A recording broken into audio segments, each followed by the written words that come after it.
سبا خلق ډیر مشکلاتو کې دي. اکثر خلق راشي وير ډیر قسم مشکلات مې دي، دا غي حل راته وخایا.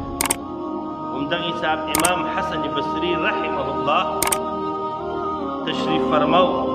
پخوا به داسې ترتیب و چې خلق په علماء کرامو مجلسونو ته راتلل، علماء کرامو خوا ته به راغلل، یو مجلس په لګېدلی و، خلکو به بیا پوښتنې کولې چې یاره ما ته دا قسم روحاني مسله ده یا دا زما معاشي مسله ده، د قرآن حدیث په رو کې د دې څه حل دی؟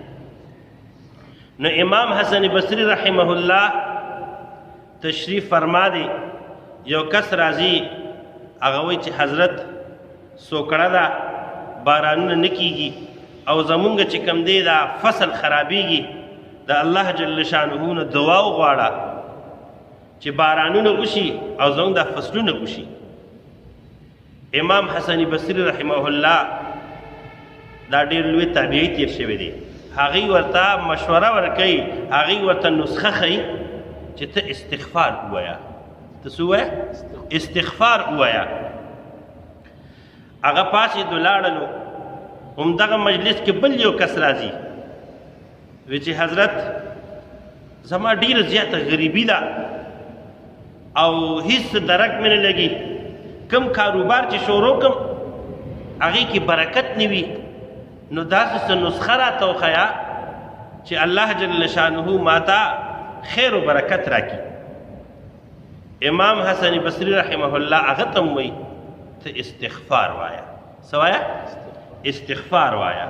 استغفر الله ربي من كل ذنب واتوب اليه. دا مختصر استغفار دی. وی چې دا وایه. بل یو کس راځي، متک مجلس لګېدلی دی، اتفاق دی، هغه هم پوښتنه کوي چې حضرت زما اولاد نشته دی، د اولاد دپاره د واده مې دومره موده وشوله او زما اولاد نشته دی، داسې یو نسخه راته وښیه چې الله پاک په ما باندې فضل وکړي او ما ته اولاد راکړي. نو هغه ته هم وایي چې یاره ته استغفار وایه. بیماری مختلف دي، مشکلات مختلف دي او علاج ورته څه ښیي؟ علاج ورته یو ښیي. مجلس اختتام کېدو واله دی، یو کس پوښتنه کوي حضرت دا څه وجه ده چې تا ته داسې قسمه خلک راغلل او ټولو ته تا دا یو نسخه وښودله، ټولو ته تا دا یو نسخه وښودله، دې کې څه داسې کمال دی؟ نو امام حسن بصري رحمه الله ورته فرمایي چې آیا تا د الله جل شانه دا ارشاد نه دی ویلی؟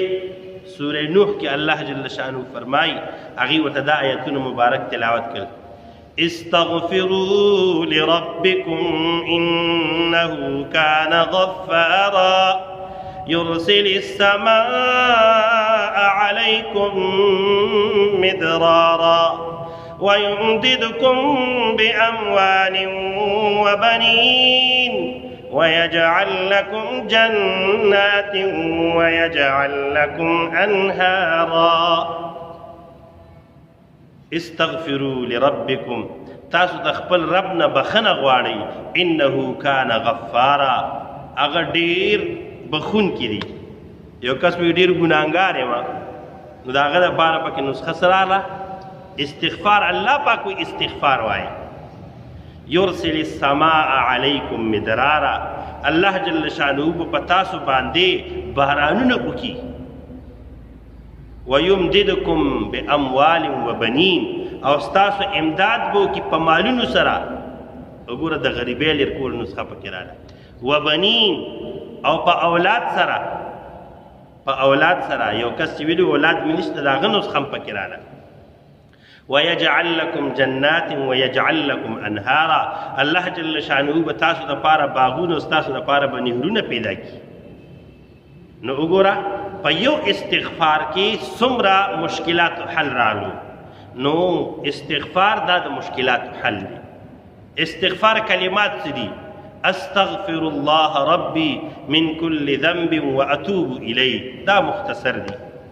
یو کس وي یاره ماله خو دا نه راځي نو هغه دې څوک وي داسې خو ویلی شي که نه استغفر الله استغفر الله استغفر الله داسې وایې یو ټکي ورسره بل هم خیال دی که اضافي کړي استغفر الله ربي استغفر الله ربي زه د خپل رب نه چې الله جل شانو دی بخښنه غواړم داسې وایې دام نشي ویلی په پښتو کې خدا ویلی شي که نه چې یا الله زه د تا نه بخښنه غواړم یا الله ته رحیم و کریم و مهربان په ما باندې رحم وکړې زما ګناهونه وبخې زما په حال باندې رحم وفرمایې پښتو کې خدا سي هر څوک ویلی شي زموږ په دې اکابرو کې یو لوی انسان یو لوی محدث تیر شوی دی د هغه نوم دی شاه انور شاه کشمیري رحمه الله دا دومره ذهین انسانو چې په دارالعلوم دیوبند کې به ده ته چلتا پرتا مکتبه ویلي چلتا پرتا مکتبه یعنی هر یو څیز د ده محفوظ و د ده حافظه ډېره زیاته قوي وه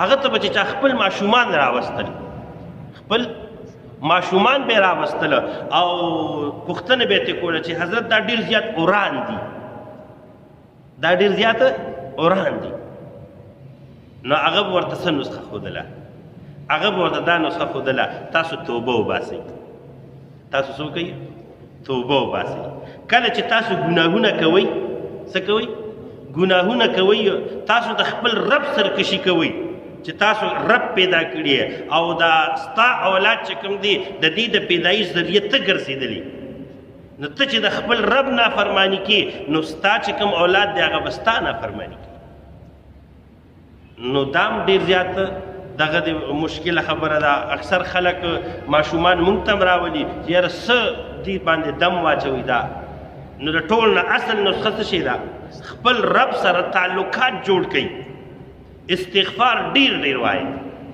دا استغفر الله ربي دام توبه ده کنه یا الله زه تا نه بخښنه غواړم دا هم څه شی ده من کل ذنب د هر قسم ګناه نه واتوب الیه او یا الله زه تا ته توبه وباسم